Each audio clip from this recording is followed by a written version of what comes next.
I've always believed it's the small things that hold a marriage together. A gentle touch on the shoulder, his favorite mug waiting by the kettle, a kiss on the cheek when he walks through the door. But lately, those little gestures feel like whispers in an empty room. Alex barely looks at me anymore. He comes home late, says he's buried in work. I nod. I smile. I pretend to believe it.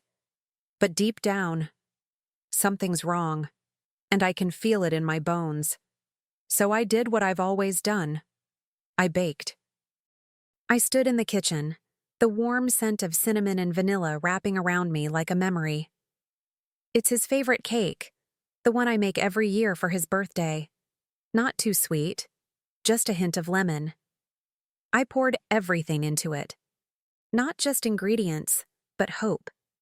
Maybe if he sees how much I still care, how much I still try, he'll remember what we used to be. Maybe this could be the start of something better. I even picked up those pastries he loves from the bakery on Main, the ones with the flaky crust and cream filling. I tucked them next to the cake, wrapped it all in a navy ribbon, and held it close as I walked to the car. My heart was pounding, not from fear, but from something softer. Hope, maybe. Or desperation. I just kept picturing the look on his face when he saw me at the door. Surprised, maybe even touched. That's what I wanted. A spark. A sign. Anything. The drive to Alex's office felt longer than usual. Maybe it was the way the sky had already started to dim, casting everything in that bluish glow that makes the world feel quieter, heavier. I glanced over at the box on the passenger seat at every stoplight, making sure it hadn't shifted. It felt silly, maybe, showing up unannounced like this. But I needed to believe this would mean something to him, that it would remind him I was still here, still trying. I rehearsed what I'd say in my head. Thought I'd bring you something sweet since you've been working so hard. Light, casual, not too emotional. I didn't want him to feel ambushed, just seen. And maybe he'd take a break, share a piece with me, laugh like we used to. I missed his laugh more than I cared to admit. It used to come so easily, especially when we were in the kitchen together, flour on our faces, dancing between timers and boiling pots. As I pulled into the parking lot, I noticed how empty it was. Just a few cars left, and his was one of them. That gave me a little jolt of relief. At least he was actually here. I grabbed the box, straightened my coat, and started walking toward the entrance. Every step felt heavier than the last. I told myself it was just nerves. Just that flutter of anticipation you get before something good happens. But there was a tightness in my chest I couldn't quite shake. Inside, the building was nearly silent. Just the soft hum of fluorescent lights and the echo of my heels on the polished floor. It felt eerie, like walking into a memory I didn't recognize anymore. I knew this place. I used to meet him here for lunch sometimes, back when we were still us. But tonight, something about the silence felt different. Too still.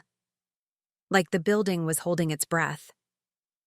I followed the corridor toward his office, holding the box carefully, trying not to crush the ribbon. The hallway lights were dimmed, and most of the doors were closed.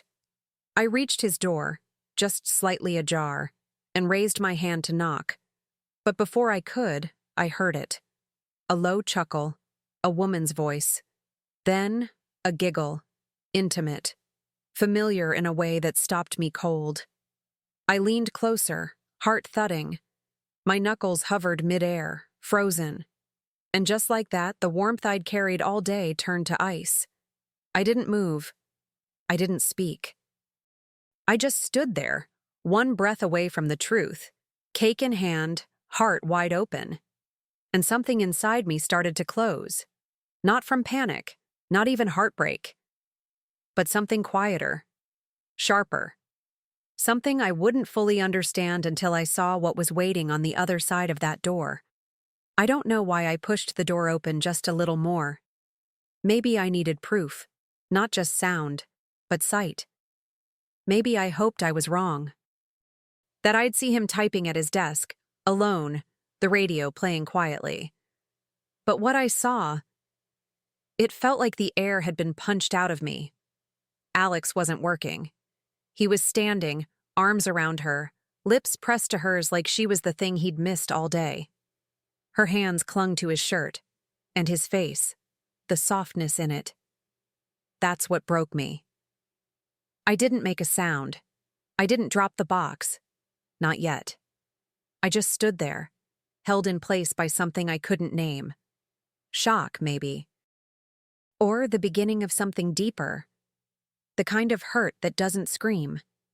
It whispers, low and cruel, carving its way through bone. I watched for maybe 5 seconds, long enough to know it wasn't a mistake. It wasn't the first time. Their bodies spoke a language I hadn't heard from him in months. Then the box slipped. It was almost like my hands stopped caring. The ribbon loosened, the lid fell, and the cake, our cake, landed face down on the carpet. No one saw me. No one heard it. I stepped back before the frosting even settled. My heartbeat wasn't racing. It was slow, steady, cold. I turned and walked away without wiping the tears that hadn't even come yet. Because there was no room for tears. Not yet. I made it back to the car without looking back. The box was still open in my hands, crushed a little at the edges. Smudges of icing had clung to my coat. I didn't care. I didn't feel anything, not really. Just that strange, buzzing numbness that comes when your world tilts on its axis and no one else notices. I sat there in the driver's seat, gripping the wheel like it was the only solid thing I had left. The streetlights cast long shadows across the dashboard. Everything looked the same. But I wasn't. You always think you'll scream, that you'll throw something, that you'll charge in and demand answers, demand justice. But when you're standing in the moment, in that moment, all you want is to disappear, or rewind, or just pause long enough to catch your breath. I didn't want him to know I'd seen. Not yet. Let them feel safe. Let them believe they'd gotten away with it. Let them keep their stolen kisses and whispers. I'd learned something far more valuable in that doorway. I'd learned I was done begging for crumbs. I was done baking love into cakes only to be fed lies in return. And I was done being the woman who quietly swallows her own heartbreak to keep the peace. No, I wasn't going to explode. I wasn't going to fall apart. I was going to wait, quietly, calmly, and take back the power they thought I'd never have. Because revenge doesn't always arrive loud. Sometimes it walks out with frosting on its coat and a smile no one sees coming. That night, I didn't sleep. I lay in bed beside a man who smelled faintly of a perfume I didn't wear. He snored softly, like nothing had changed. Like he hadn't pressed his lips to another woman hours before. I stared at the ceiling, the moonlight slicing through the blinds, tracing quiet lines across our bedroom wall. My chest didn't rise in sobs. My pillow stayed dry. What settled inside me wasn't grief. It was something colder, more precise. I wasn't breaking. I was sharpening. I started to remember the small things. His password written on a sticky note inside his drawer. How his texts synced to the tablet in the living room, where he left his gym bag, the one he always took to late meetings. I wasn't looking for drama. I was looking for truth. Because truth, once you have it, is power. And I knew if I waited, if I stayed calm, I could gather every piece. Not to plead, not to argue, but to build something he'd never see coming. He rolled over once, mumbled my name in his sleep. I didn't answer. I just stared at him, at the familiar curve of his shoulders, the soft crease between his brows. And for the first time in a long time, I didn't feel love. I felt distance, a vast, echoing distance between who we were and who we'd become. And in that silence, something inside me began to move, not with fear, but with clarity. The next morning, I made him breakfast like nothing had changed. Eggs, toast, a little jam, his favorite. He kissed my cheek, told me he had a long day ahead, and left without looking twice. And I let him. I smiled. I even waved from the door. But the moment it shut behind him, I turned around and opened the drawer where he kept the spare keys. Then the tablet. His messages were all there, synced without a second thought, like he'd never imagined I'd look. The first text I read made my throat tighten, but I didn't cry. I took a screenshot, then another. Every "I miss you," every "can't wait to see you again," every time-stamped lie. My hands didn't shake. My breathing stayed steady. It was like my body had stepped into another version of me. Someone colder, smarter, quieter. The kind of woman who doesn't storm in screaming, but watches, collects, waits. Because some betrayals don't deserve rage. They deserve precision. I found GPS records next. He'd shared his location with me years ago for safety. I traced every late night back to a hotel 20 minutes away. Always the same one. Same pattern. And suddenly, everything lined up. The missed calls, the sudden errands, the barely worn gym clothes. I wasn't going to confront him. Not yet. That would give him time to twist it, to prepare. No. I wanted the full truth. And I wanted him to hand it to me without even realizing it. I started talking to Claire from HR. Casually, over coffee at that little spot across from the office. I didn't ask directly, just dropped a few hints. Alex has been so stressed lately, I said. All those late nights. And her expression shifted. Just slightly. That tight little smile women give each other when they know more than they're allowed to say. She didn't spill anything. She didn't have to. I saw it in her eyes. The pity, the knowing. And that was enough. I started taking notes, names, dates, times. I backed up everything. The texts, the GPS pings, even a voicemail he left her by accident instead of me. I didn't even recognize his voice in it. So soft. So sweet. A man I hadn't heard in months. A man who wasn't mine anymore. But I didn't let it pull me under. I let it harden me. Each detail was a brick in a wall I was building, one that would stand long after he crumbled. And then I called a lawyer, quietly, professionally. I didn't go in with anger, just questions. What were my rights? What would I keep? What would I lose? The answers came steady, clear, and strangely empowering. I started setting up a private account, moved some funds, got a line on a part-time bookkeeping job I could take from home. I wasn't planning to leave with nothing. No, I was planning to walk out with everything I still deserved, and with my dignity intact. The hardest part wasn't finding the truth. It was pretending I didn't know. Sitting across from him at dinner while he scrolled through his phone, smiling into his lap. Letting him kiss my forehead goodnight with lips that still tasted like betrayal. Every moment felt like theater, like I was cast in a role I never auditioned for. But I played it well. Too well, maybe. He never once looked at me with suspicion. He believed I was still the same woman. And in some ways, I was. But only on the surface. Inside, I was changing. I no longer clung to the idea of fixing us. I let go of the fantasy. And in its place, I built something stronger. Resolve. This wasn't about getting even. It was about standing up, about showing the world, and him, that I saw it all, felt it all, and still chose to carry myself with grace. I wouldn't scream in a parking lot or send angry texts at 2 a.m. That's not who I am. That's not who I ever was. But I would make sure the truth was seen, not just by him, by everyone who mattered.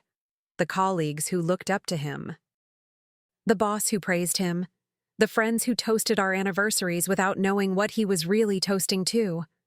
I wasn't going to bury what he did in the dark. I was going to bring it into the light, carefully, deliberately. And when the moment came, I'd serve it cold. With a slice of cake, of course.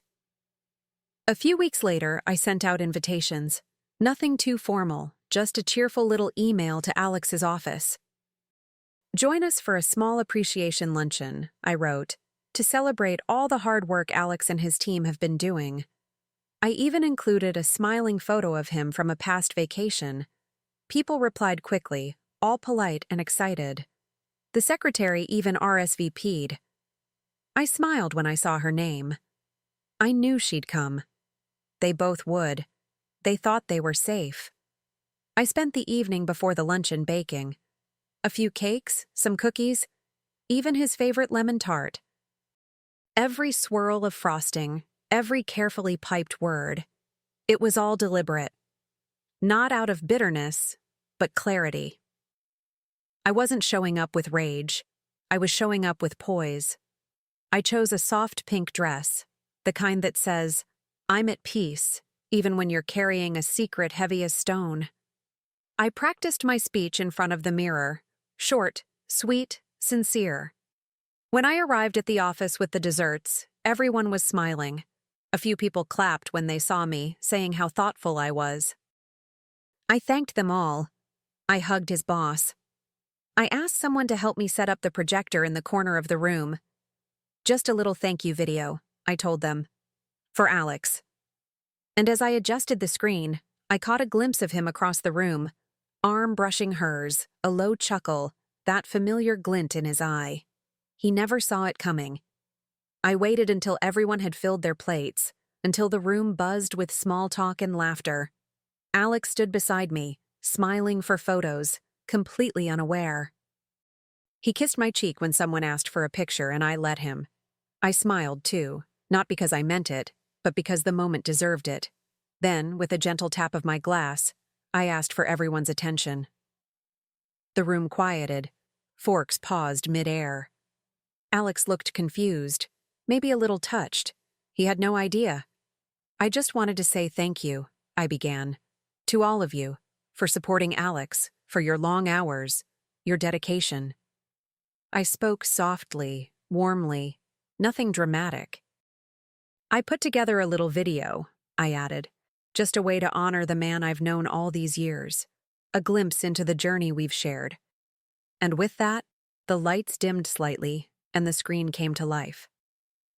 I stood at the edge of the room, just close enough to see his face. It started innocently.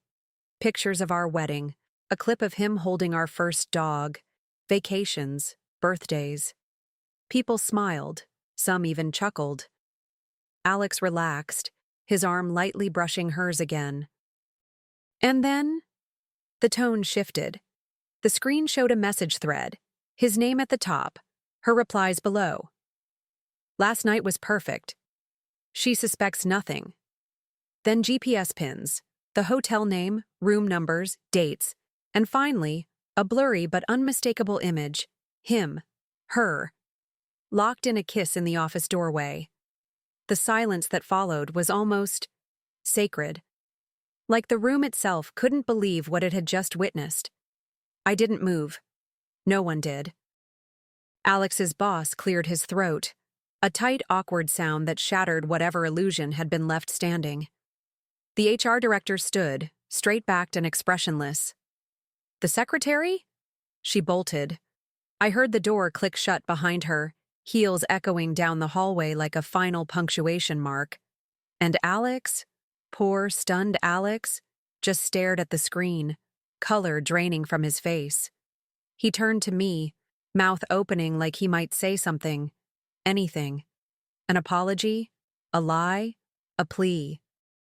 But I raised one hand, just enough to stop him. Not with anger, not even with pain, just calm. I stepped forward, faced the room, and said, "I thought I was bringing you sweetness. Turns out, you already had dessert." A few gasps. Someone let out a soft, Oh my God. And I smiled, not cruelly, but peacefully, because that moment wasn't about revenge. It was about truth. I didn't stay long after that. I thanked his boss again, hugged Claire from HR, collected my serving trays with the grace of someone who hadn't just shattered a man's professional and personal life in under 5 minutes. I walked out into the sun, warm cake still on my fingers, and breathed in a deep, clean breath. The kind you take when the weight is finally off your chest. And as I stepped into my car, I knew I hadn't just exposed a lie. I'd reclaimed my voice. The divorce wasn't messy. He didn't fight me. Not really. I think deep down, he knew he'd lost the right to argue. I kept my voice steady in every meeting. I didn't gloat, didn't cry. I just signed where I needed to sign, answered what I had to answer.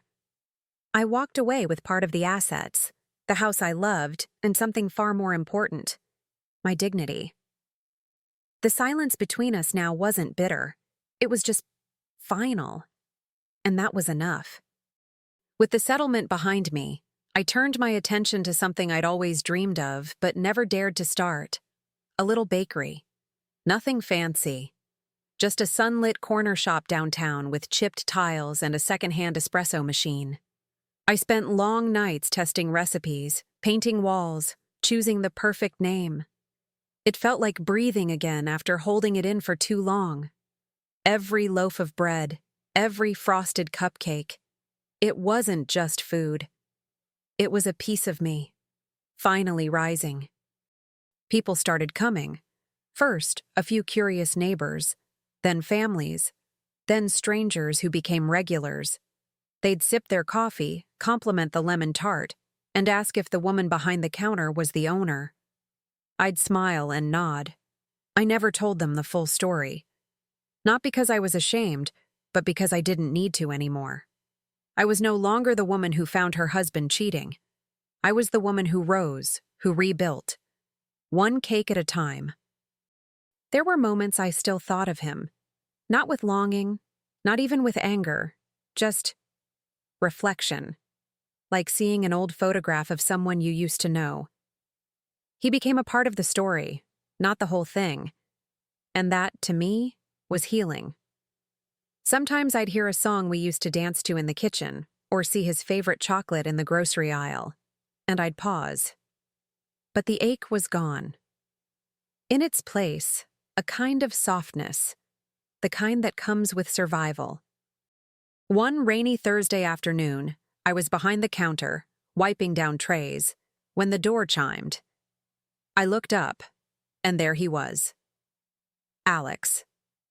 Standing in the doorway, soaked from the rain, holding his coat like it might shield him from the past. He looked smaller somehow. Older. Eyes searching the room like he wasn't sure if he should have come in.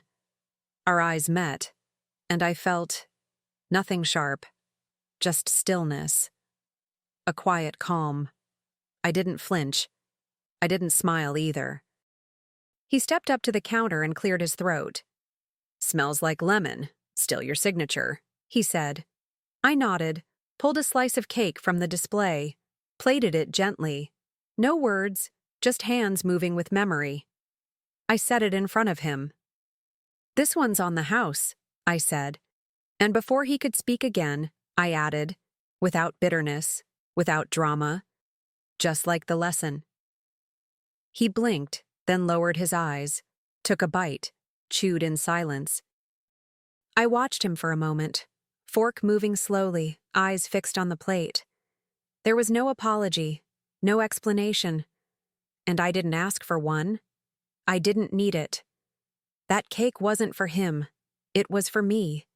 A symbol, a reminder that I had walked through betrayal, through silence, through the wreckage of what we once were, and still come out standing, still kind, still whole.